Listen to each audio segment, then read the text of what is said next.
Charles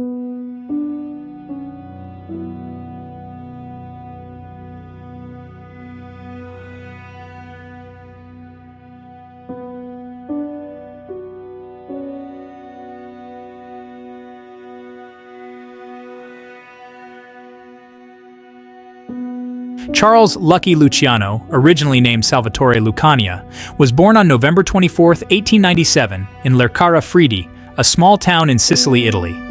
Raised by his parents, Antonio Lucania and Rosalia Caffarella, Luciano grew up alongside his four siblings, Giuseppe, Bartolomeo, Filippa, known as Fanny, and Concetta. His family emigrated to the United States, seeking a better life, but Luciano's path took a darker turn, shaping him into one of the most infamous and influential figures in organized crime history.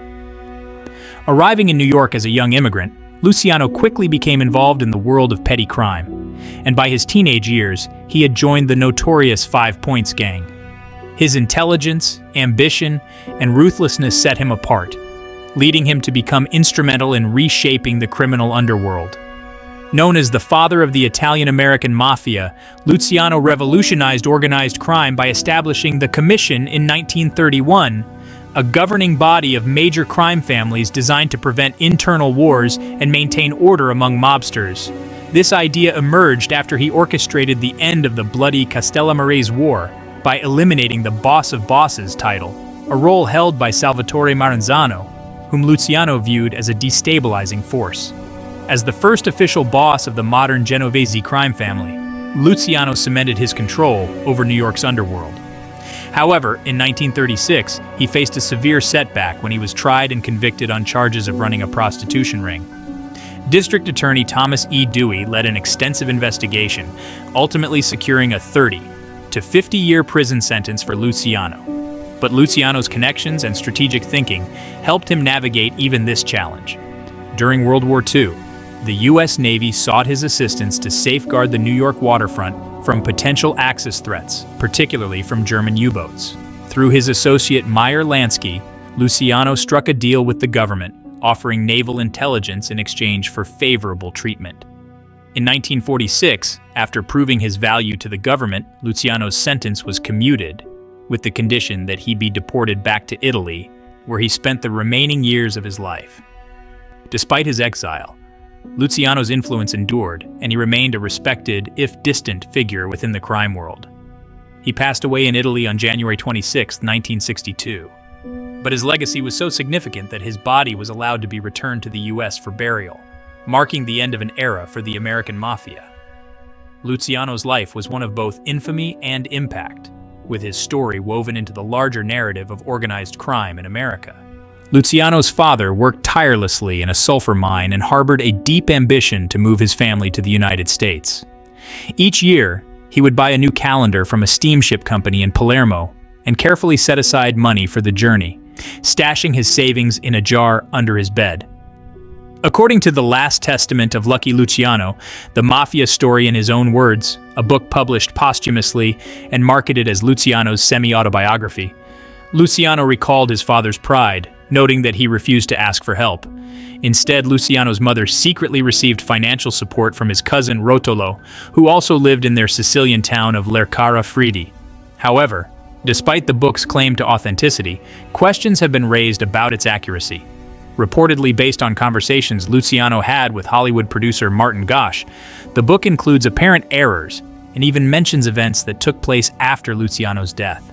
In 1906, Luciano's family finally emigrated to New York City's Lower East Side, a hub for Italian immigrants at the time. At 14, Luciano left school and took a job delivering hats for $7 a week.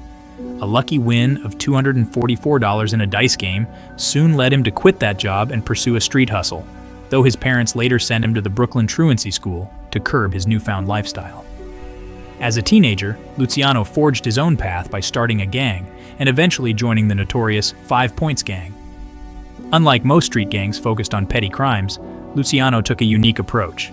He offered protection to Jewish teens against Italian and Irish gang harassment, charging 10 cents per week for his services.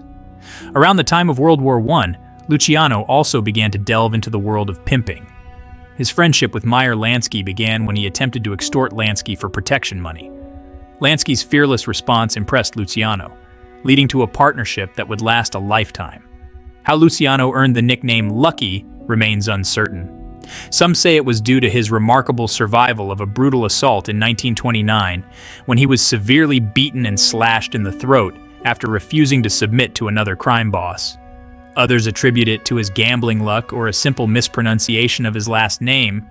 His last name's transformation to Luciano might have stemmed from recurring newspaper misspellings. Between 1916 and 1936, Luciano faced numerous arrests for charges such as assault, gambling, blackmail, and robbery, yet he never served prison time, reinforcing his lucky reputation. On January 17, 1920, the United States took a bold and controversial step by enacting the 18th Amendment, which led to the start of Prohibition. This new law, which would shape American society for over a decade, banned the manufacture, sale, and transportation of alcoholic beverages nationwide.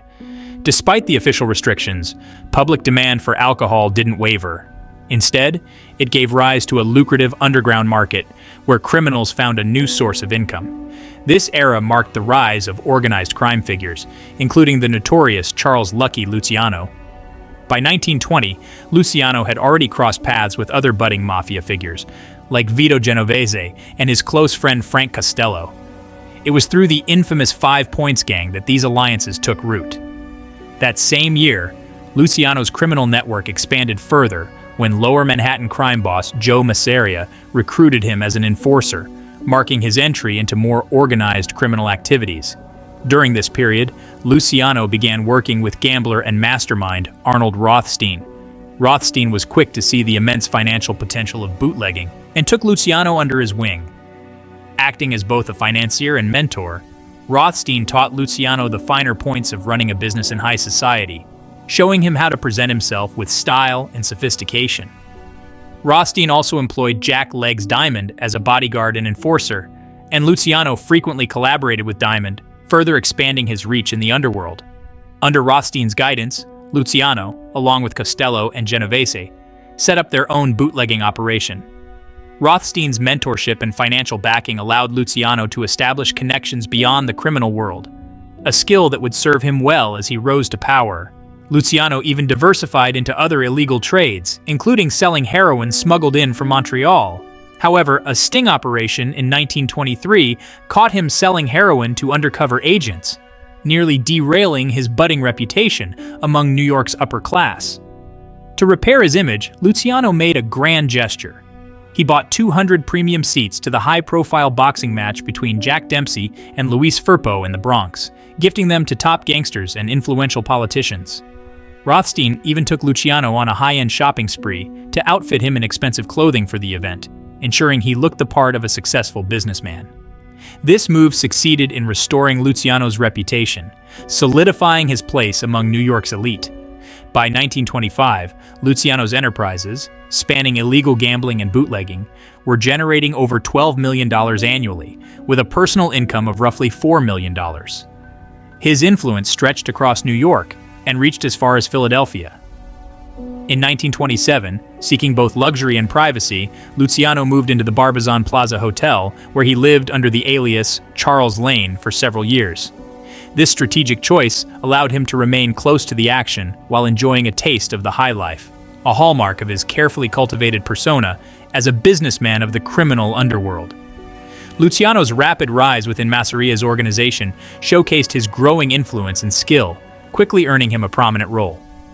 While his former mentor, Arnold Rothstein, was refined, educated, and well-organized, Masseria was the opposite, a brash, unpolished figure who lacked both managerial skill and formal education. By the late 1920s, Masseria's control was under serious threat from his main adversary, Salvatore Maranzano, the ambitious leader of the Castellammarese clan. Maranzano, a Sicilian native, was building his own formidable criminal network, setting the stage for a dangerous power struggle. The rivalry intensified when Gaetano Reina, a trusted lieutenant under Masseria, defected to Maranzano's side. This betrayal struck a nerve with Masseria, who quickly ordered Luciano to organize Reina's murder.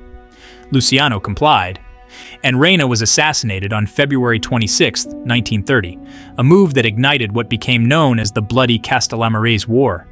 This violent feud was fueled by deeply rooted differences in their outlooks and operations, with Masseria and Maranzano representing a more old-fashioned style of leadership.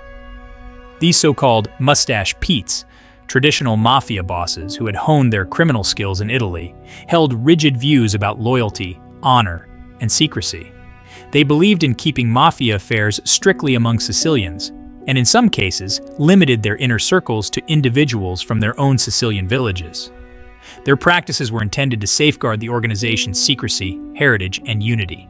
Luciano, a sharp and ambitious mobster, soon began building relationships with other younger, like-minded Italian-American criminals who shared his dissatisfaction with the rigid and profit-limiting leadership style of their bosses.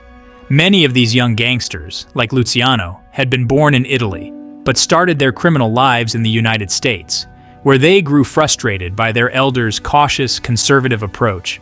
Luciano, inspired by the business-oriented methods he learned from Arnold Rothstein, envisioned a grander, more organized network where gang activities could evolve into a vast criminal empire. As tensions grew, Luciano attracted future powerhouses of organized crime into his circle. Among them were men who would go on to become legendary mob leaders, including Frank Costello, Vito Genovese, Albert Anastasia, Joe Adonis, Joe Bonanno, Carlo Gambino, Joe Profaci, Tommy Gagliano, and Tommy Lucchese. They all shared a common belief. Their boss's conservative greed was holding them back, while rival Irish and Jewish gangs raked in huge profits. Luciano's ambition was to create a national crime syndicate, uniting Italian, Jewish, and Irish factions in a cooperative venture that could elevate organized crime into a powerful business enterprise. This vision took shape at an infamous meeting in Atlantic City in May 1929. Luciano, along with key allies like Meyer Lansky, Frank Costello, and Johnny Torrio, laid the foundation for this syndicate, establishing what would soon become one of the most powerful criminal networks in America. But Luciano's rise to power came with dangers. In October 1929, he was ambushed and abducted by 3 men at gunpoint. Taken to a deserted warehouse in Staten Island, he was viciously beaten, stabbed, and strung up by his hands. Though he survived, he was left with lasting scars, including a drooping eye that became a notorious symbol of his hard life. The identity of Luciano's attackers was never confirmed. When questioned by the police, he feigned ignorance about who was responsible. Decades later, in 1953, Luciano suggested that corrupt police officers had tortured him to extract information on the whereabouts of Jack Legs Diamond. Another rumor circulated that rival boss Salvatore Maranzano had ordered the attack to intimidate him. Whatever the truth, the brutal ordeal only fueled Luciano's resolve, setting him on a path to cement his power in the underworld. By early 1931, the violent struggle known as the Castellammarese War had reached a turning point, one that spelled trouble for Giuseppe "Joe the Boss" Masseria. Charles "Lucky" Luciano, seeing the tides shift against his current boss, decided to seize the moment and change sides. Luciano secretly struck a deal with Salvatore Maranzano, Masseria's rival, agreeing to orchestrate Masseria's downfall in exchange for control over Masseria's lucrative rackets and a high-ranking position as Maranzano's second-in-command. Among Masseria's followers was Frank the Enforcer Adonis, a trusted associate who had joined Masseria's faction early in the conflict. When Masseria got wind of Luciano's betrayal, he reached out to Adonis with a deadly proposition to eliminate Luciano. However, Adonis, instead of going along with the plan, chose to alert Luciano of the impending danger. The betrayal would culminate on April 15, 1931, in a legendary scene at Nuova Villa Tamaro, a popular Coney Island restaurant in Brooklyn. As Luciano and Masseria sat playing cards, Luciano excused himself from the table, slipping away to the bathroom. Seizing the moment, a group of gunmen, rumored to include feared gangsters Albert Anastasia, Vito Genovese, Frank Adonis, and the notorious Benjamin Bugsy Siegel, stormed into the room and executed Masseria. Ciro, the artichoke king Terranova, tasked with driving the getaway car, allegedly became so rattled by the violence that Siegel had to shove him aside and take the wheel. With Masseria's death, Luciano took command of the remnants of his gang under Maranzano's watchful eye, effectively ending the Castellammarese War. Now undisputed victor, Maranzano moved quickly to reorganize New York's Italian-American underworld, creating a power structure known as the Five Families. Each family, headed by Luciano, Joseph Profaci, Tommy Galliano, Vincent Mangano, and Maranzano himself, would control their own territories, while Maranzano assumed the role of capo di tutti capi, or boss of all bosses. However, Maranzano's quest for power didn't stop there. He also began to carve up his rivals' rackets to benefit himself, which, though profitable, caused tension among his followers. Though outwardly compliant, Luciano quietly bided his time. While Maranzano showed more ambition and vision than Masseria, Luciano grew increasingly wary of his greed and rigidity. Soon, he began to lay plans of his own, waiting for the perfect moment to unseat his new boss of all bosses and seize control of New York's underworld once and for all. By September 1931, Salvatore Maranzano realized that rising mobster Charles "Lucky" Luciano was becoming too powerful and a potential threat to his position as the self-proclaimed boss of bosses. Determined to eliminate this risk, Maranzano hired notorious Irish gangster Vincent Mad Dog Cole to assassinate Luciano. However, Luciano had his own allies within Maranzano's ranks. Thomas Lucchese, a trusted associate of Maranzano who was secretly loyal to Luciano, warned him that he was being targeted for death. Acting quickly, Luciano devised a plan to strike first. On September 10th, Maranzano summoned Luciano and his associates, Vito Genovese and Frank Costello, to his office in the Helmsley Building in Manhattan. Sensing a trap, Luciano sent his own men to handle the situation before he arrived. He enlisted the help of Lucchese and 4 Jewish gangsters provided by Meyer Lansky and Benjamin Bugsy Siegel, whose faces were unknown to Maranzano's men. Disguised as government agents, 2 of these gangsters entered Maranzano's office, successfully disarming his bodyguards under the guise of a federal raid. Lucchese discreetly pointed out Maranzano to the others, who swiftly attacked, stabbing him repeatedly, and finally shooting him to ensure his death. Several days later, on September 13th, the corpses of 2 Maranzano allies, Samuel Monaco and Louis Russo, were retrieved from Newark Bay, showing evidence of torture. Meanwhile, Joseph Siragusa, leader of the Pittsburgh crime family, was shot to death in his home. The October 15th disappearance of Joe Artizone, head of the Los Angeles crime family, would later be regarded as part of this alleged plan to quickly eliminate the Mustache Pete's. The idea of an organized mass purge directed by Luciano has been debunked as a myth. After the death of Salvatore Maranzano, Charles "Lucky" Luciano emerged as the most powerful and influential crime boss in the United States. He had achieved unprecedented authority within the underworld, not only guiding his own operations, but also setting strategies and influencing the actions of other mafia leaders.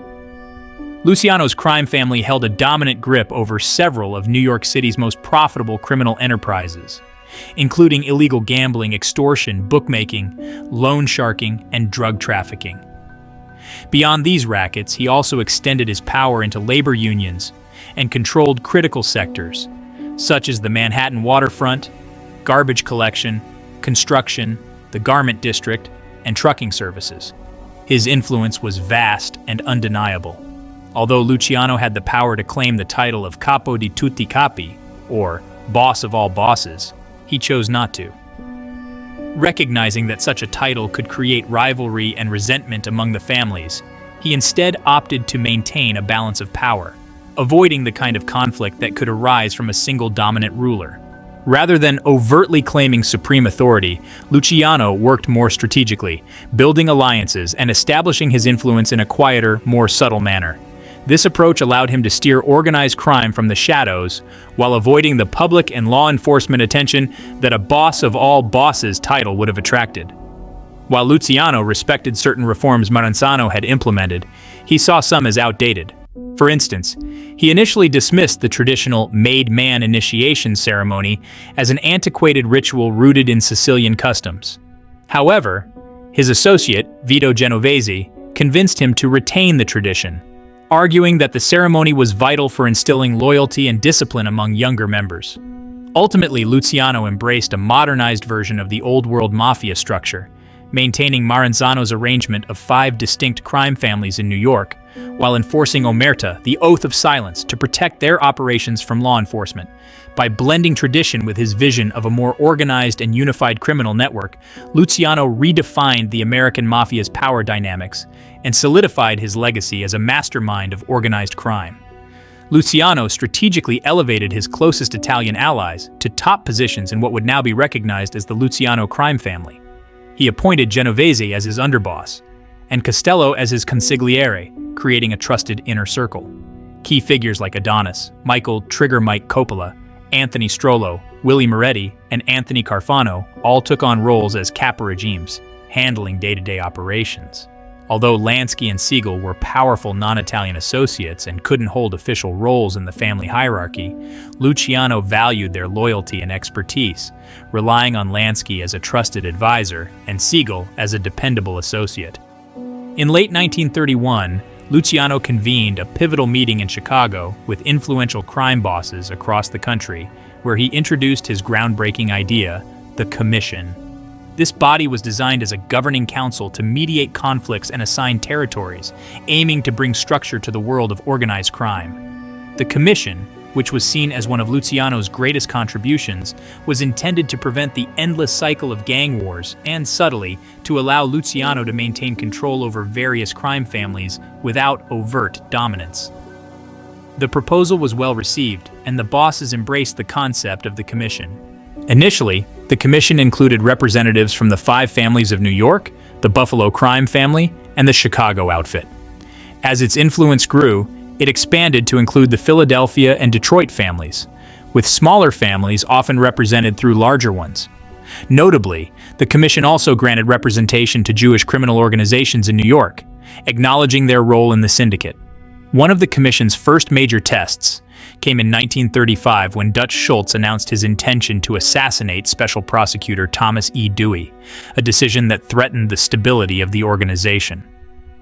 Luciano argued that targeting a high-profile prosecutor would provoke an intense government crackdown, violating the syndicate's strict rule against harming law enforcement officials. Schultz, however, was adamant, storming out of the meeting with a plan to proceed. Luciano, concerned about Schultz's defiance, soon learned from Anastasia that Schultz had even enlisted him to stake out Dewey's residence.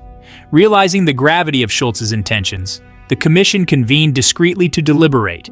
After 6 hours of intense discussion, the Commission decided to take decisive action. They ordered Lepke Buchalter, another crime boss, to eliminate Schultz and prevent him from endangering their operations. On October 23, 1935, Schultz was ambushed and shot in a tavern in Newark, New Jersey, succumbing to his injuries the next day. This swift action by the Commission underscored its authority and solidified its role as the ultimate decision-maker in organized crime, securing Luciano's legacy as a visionary who brought order to an otherwise chaotic underworld. In the early 1930s, the notorious Luciano crime family began consolidating control over the small-scale prostitution rings operating throughout New York City, expanding their influence and wealth. By June of 1935, New York Governor Herbert H. Lehman, concerned by the growing power of organized crime, appointed the ambitious and determined U.S. Attorney Thomas Dewey as a special prosecutor to tackle the city's rising criminal syndicates. Dewey's assistant, the sharp and tenacious Eunice Carter, spearheaded an investigation that would ultimately uncover the connections between the infamous crime boss, Charles "Lucky" Luciano, and the sprawling network of prostitution operations. Carter's investigation was methodical and thorough. She pieced together a case based on interviews with women working in the sex trade, and crucially, wiretap evidence that exposed the inner workings of Luciano's criminal enterprise. The walls of secrecy and corruption that had long protected organized crime in the city began to crumble. On February 2, 1936, Dewey made his boldest move yet, ordering a massive raid on more than 200 brothels spread across Manhattan and Brooklyn. The operation was a daring and unprecedented effort, and it propelled Dewey into the national spotlight, earning him a reputation as a fierce gangbuster. To ensure the success of the raids, Dewey took extraordinary precautions to safeguard them from interference. He deliberately avoided using officers from the New York City Police Department's Vice Squad, which had long been tainted by corruption, instead assembling a force of 160 officers from outside the department. These officers were given specific instructions to remain stationed on street corners and wait for orders, only receiving the final go-ahead moments before the raids commenced. The operation led to the arrest of 16 men and 87 women, individuals who had long operated under the shadow of organized crime. Unlike past raids, this time the arrestees were not released, but instead were taken directly to Dewey's office, where Judge Philip J. McCook imposed hefty minimum bails of $10,000, an amount far beyond the financial means of most of those detained. As the arrests were processed, Carter's rapport with the women involved in the prostitution rings proved invaluable. Several of the arrested madams and prostitutes, many of whom had suffered brutal abuse at the hands of mafiosi, chose to cooperate with the authorities. Rather than face more jail time, they agreed to testify, providing critical details that linked Luciano directly to the operation. By mid-March 1936, the investigation reached a pivotal moment when 3 women identified Luciano as the mastermind behind the entire network. They testified that Luciano controlled the prostitution rings through trusted associates, including David Batillo and Thomas Pinocchio, who ran the operations on his behalf. This crucial testimony would serve as the foundation for the case that would eventually bring down one of the most powerful crime bosses in American history. In late March 1936, after learning of an impending arrest, famed mobster Charles "Lucky" Luciano made a swift escape to Hot Springs, Arkansas. However, his time on the run was short-lived.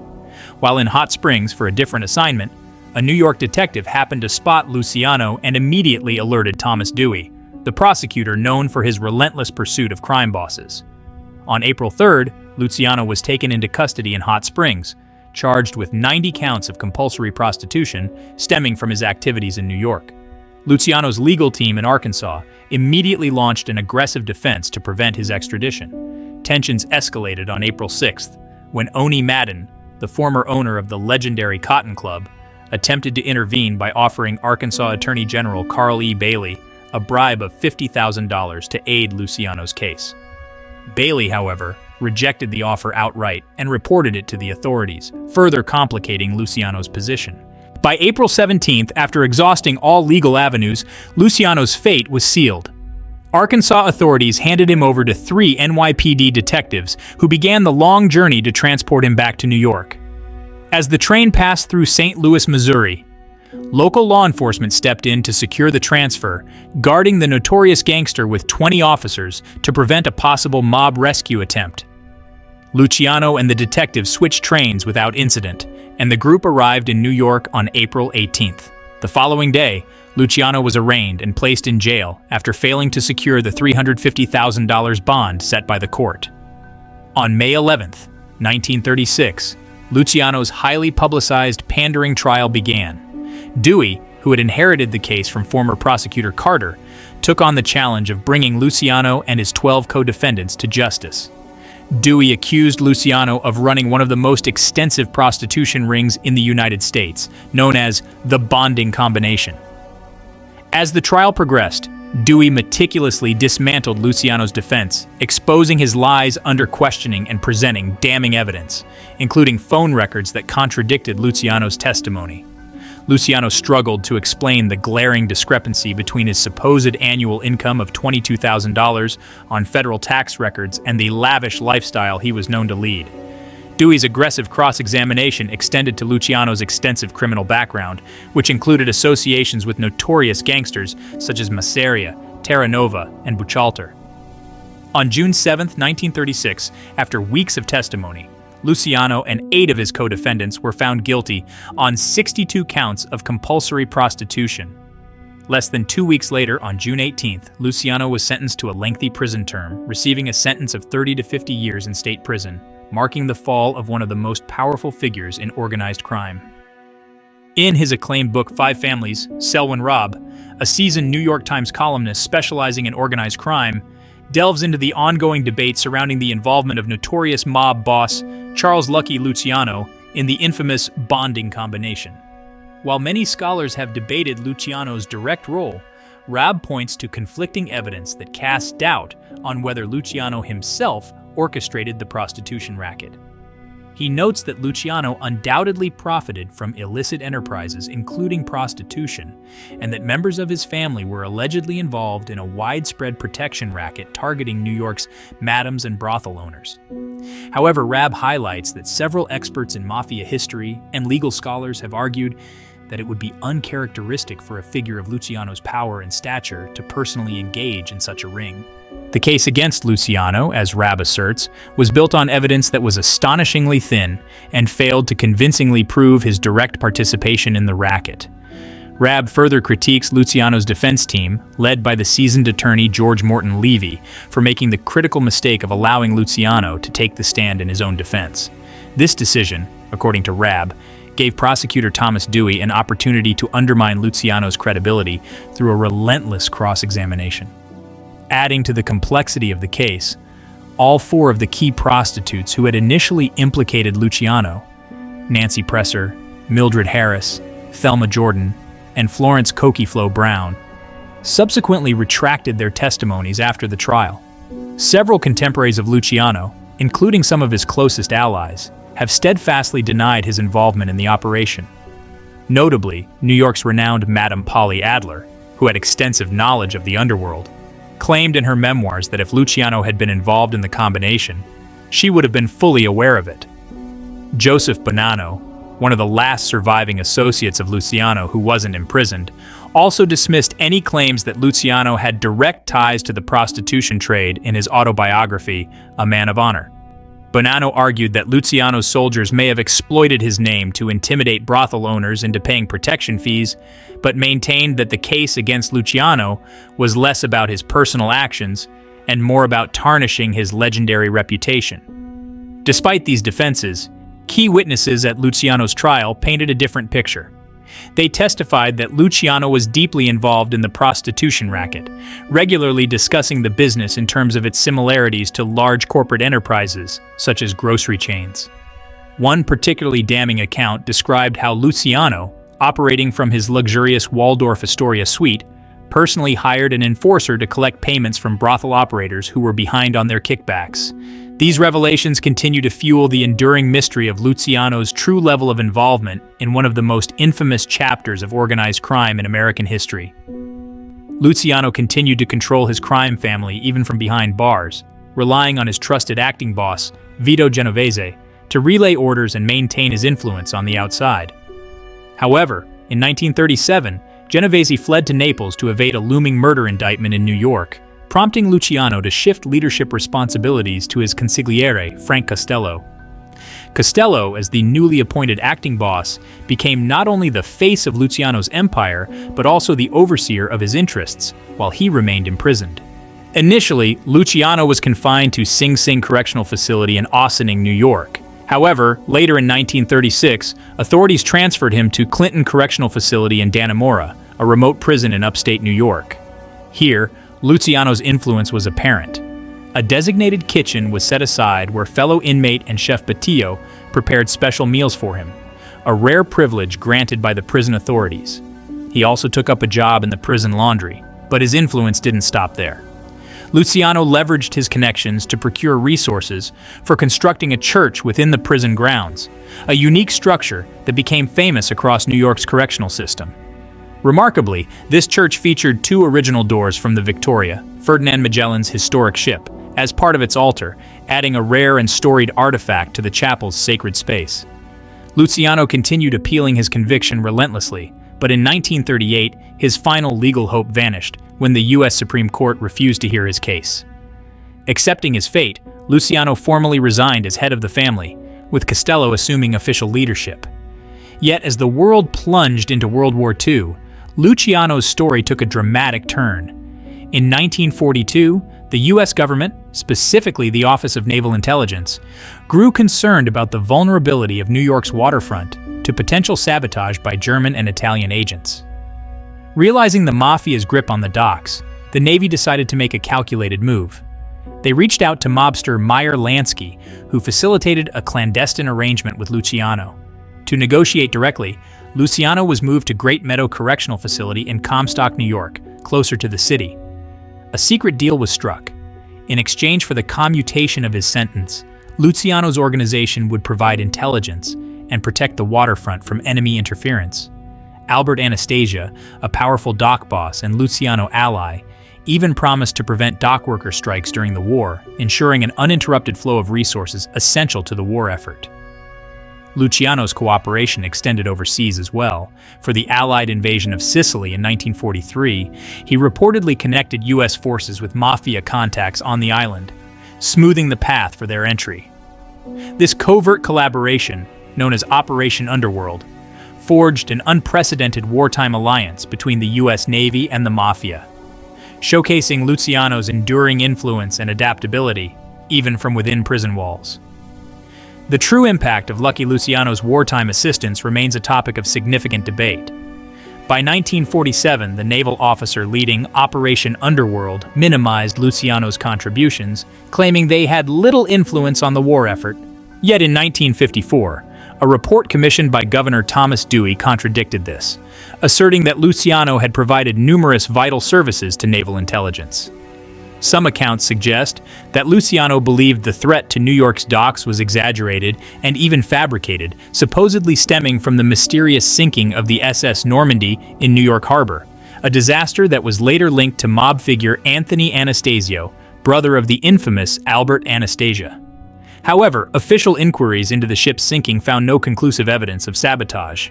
In recognition of his alleged wartime cooperation, Dewey, though reportedly reluctant, agreed on January 3, 1946, to commute Luciano's prison sentence for pandering on the condition that he willingly accept deportation to Italy.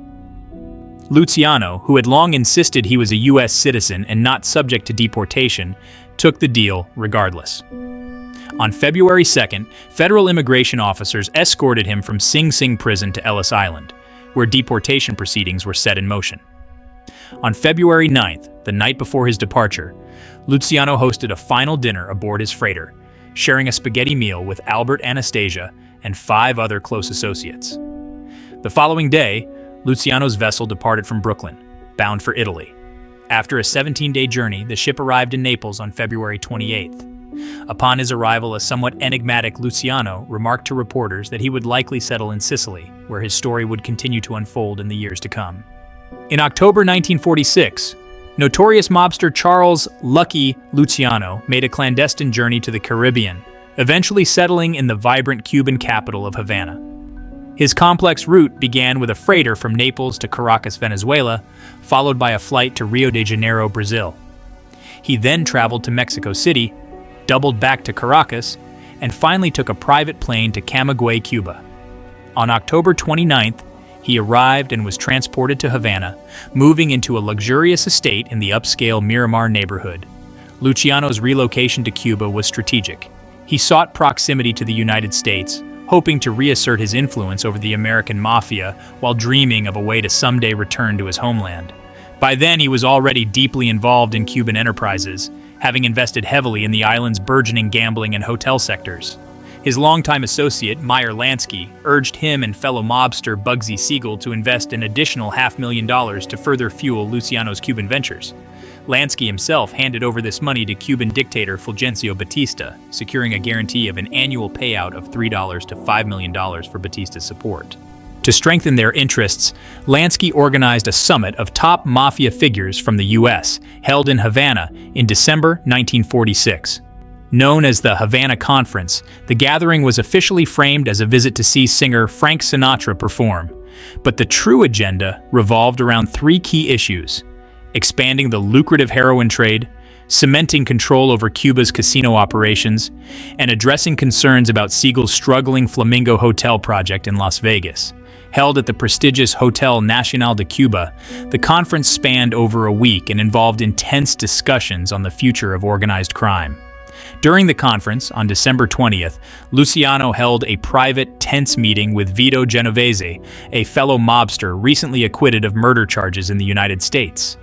Freed to return to organized crime, Genovese sought to elevate his influence by proposing that Luciano accept the symbolic title of Boss of Bosses while allowing him to take control of day-to-day operations. However, Luciano firmly rejected this notion, declaring, "There is no boss of bosses. I turned it down in front of everyone. If I ever decide otherwise, that decision will be mine alone, not yours. Right now you work for me, and I'm not planning on stepping down anytime soon. Don't bring this up again if you don't want to see me lose my temper." His words solidified his position, sending a clear message about his authority and ensuring that the power dynamics within the Mafia remained under his control.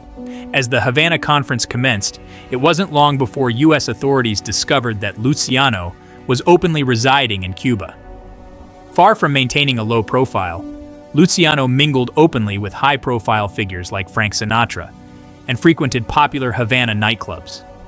News of his presence quickly spread, prompting concern back in the United States. To force action, the U.S. government began pressuring Cuban officials, eventually issuing a bold ultimatum. On February 21, 1947, Federal Bureau of Narcotics Commissioner Harry J. Anslinger delivered a stern warning. The U.S. would halt all narcotic prescription drug shipments to Cuba as long as Luciano remained on Cuban soil. This move sparked swift reaction from the Cuban authorities. Within just 2 days, the government announced Luciano's arrest, stating that he would be deported to Italy within 48 hours. He was placed on a freighter bound for Genoa, effectively ending his stay in Havana.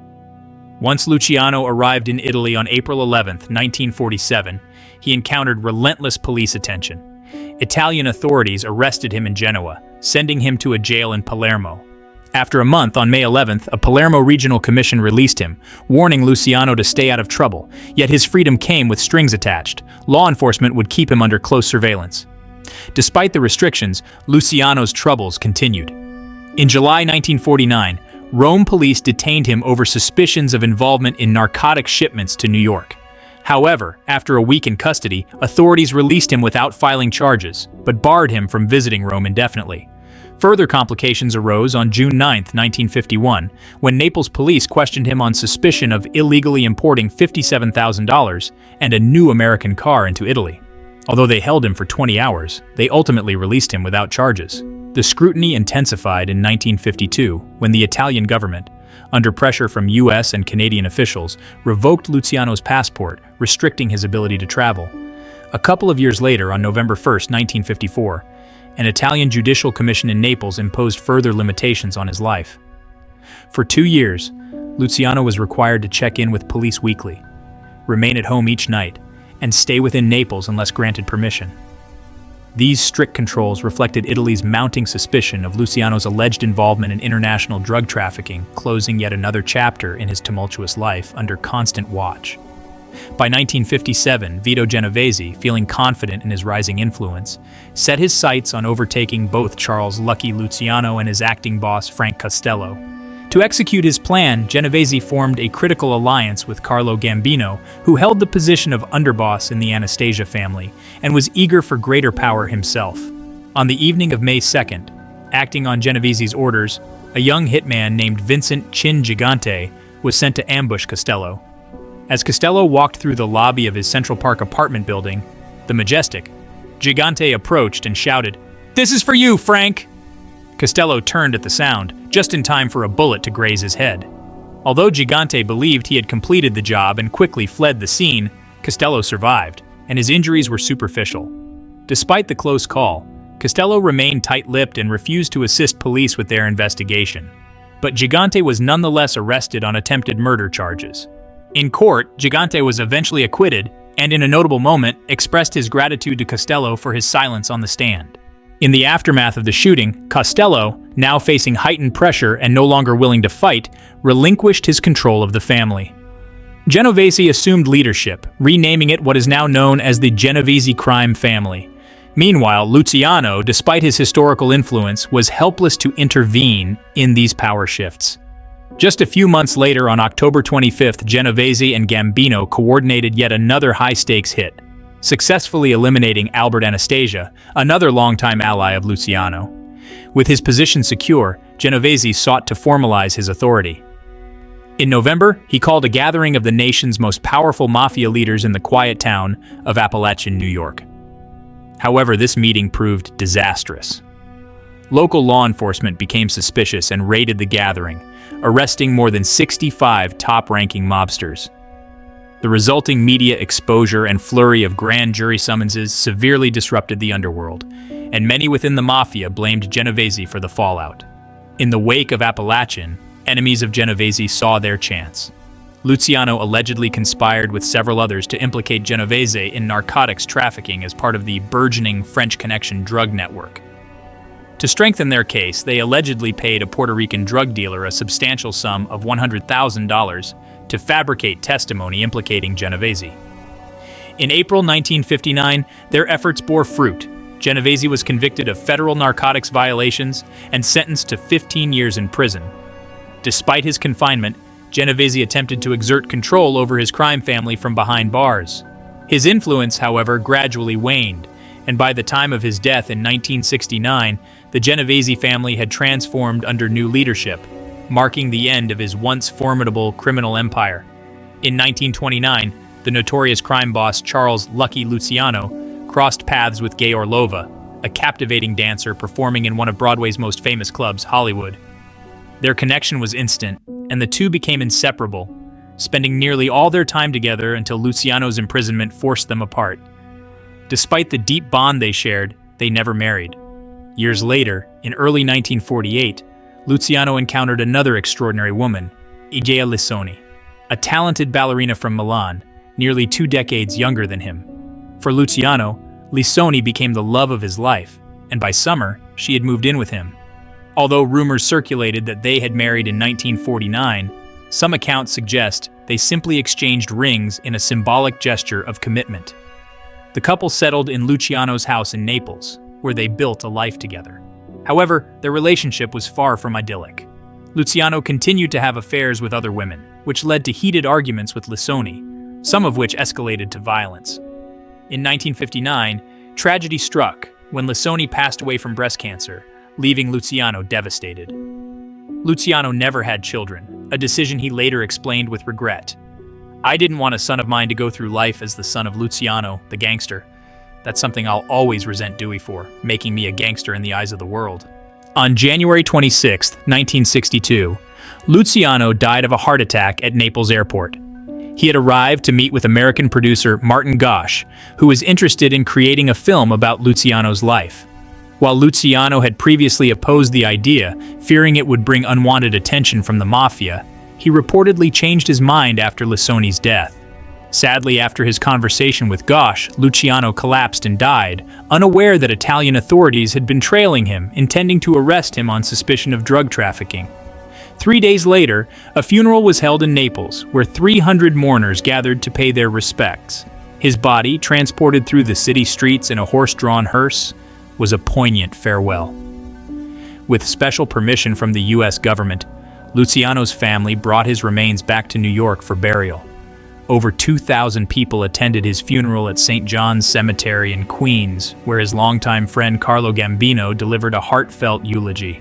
Luciano is best known for his visionary role in reshaping the American Mafia's organizational structure, replacing the traditional feudalistic model with a more collaborative and corporate-like approach. He eliminated the old boss of bosses model, which often led to infighting, and introduced a commission, a council made up of leaders from each major crime family. This governing body was designed to prevent conflicts, establish rules, and allow the Mafia to function more like a business than a series of feuding clans.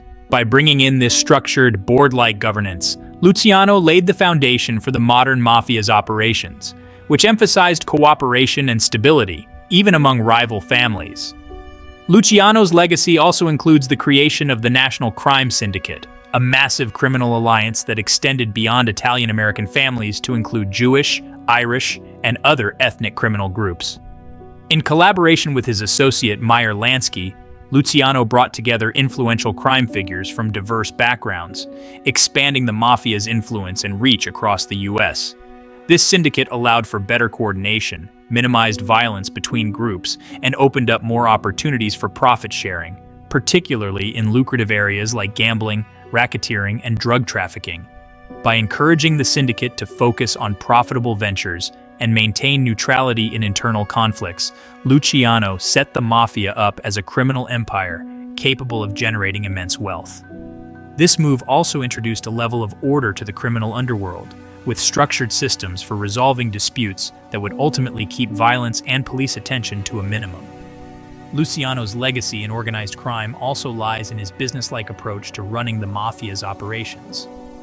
Rather than relying on traditional vices like bootlegging, Luciano pushed the Mafia into more lucrative and sustainable ventures. Gambling, loan sharking, and narcotics trafficking became central to the Mafia's income, as Luciano recognized these as high-reward enterprises. His emphasis on high profits and efficiency was reflected in his business philosophy. He saw crime as a market, and he prioritized high returns over traditional feuds and vendettas.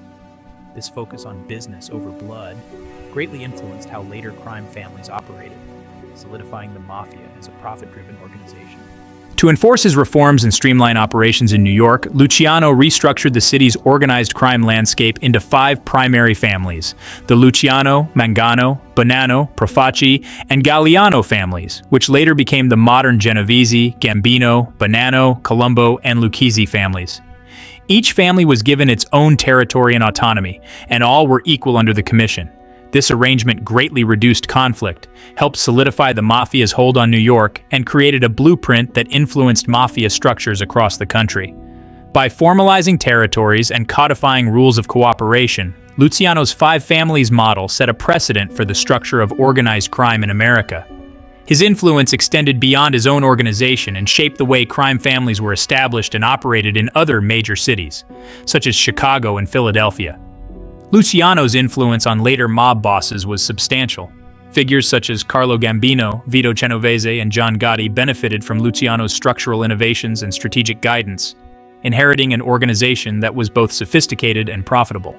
Luciano's legacy thus lived on through the later waves of Mafia figures who adhered to his business-centric, low-violence philosophy.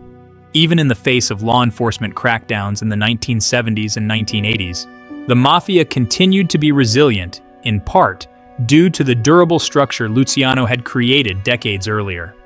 Although a criminal, Luciano's legacy is often paradoxically celebrated as one of genius and reform. His ability to see beyond traditional Mafia operations and build a syndicate that worked across ethnic divides set a standard for criminal enterprises worldwide. Luciano has been portrayed as both a ruthless mob boss and a criminal mastermind whose business innovations mirrored those in the legitimate corporate world. His life and legacy inspired countless books, movies, and TV shows, cementing his place in American pop culture and contributing to the mythologizing of the Mafia as both ruthless and resourceful. Luciano's enduring impact goes beyond the criminal world. His actions helped solidify the Mafia as a fixture in American cultural consciousness. Through movies, books, and shows like The Godfather and The Sopranos, the structure and lore of the Mafia, as Luciano designed it, are still studied, fictionalized, and admired. The glamorous portrayal of the mobster lifestyle, filled with strict loyalty, a code of conduct, and respect for business over personal issues, is largely attributed to the standards Luciano set. Conclusion: Lucky Luciano's legacy in American organized crime is monumental.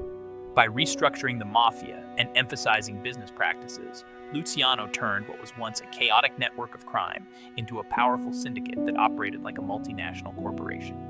His innovations shaped the way the Mafia operated well into the 20th century and allowed it to survive even as law enforcement became more sophisticated in its efforts to dismantle it. Despite his criminality, Luciano's vision, leadership, and legacy left a mark not just on organized crime but on American society, immortalizing him as one of the most significant figures in Mafia history.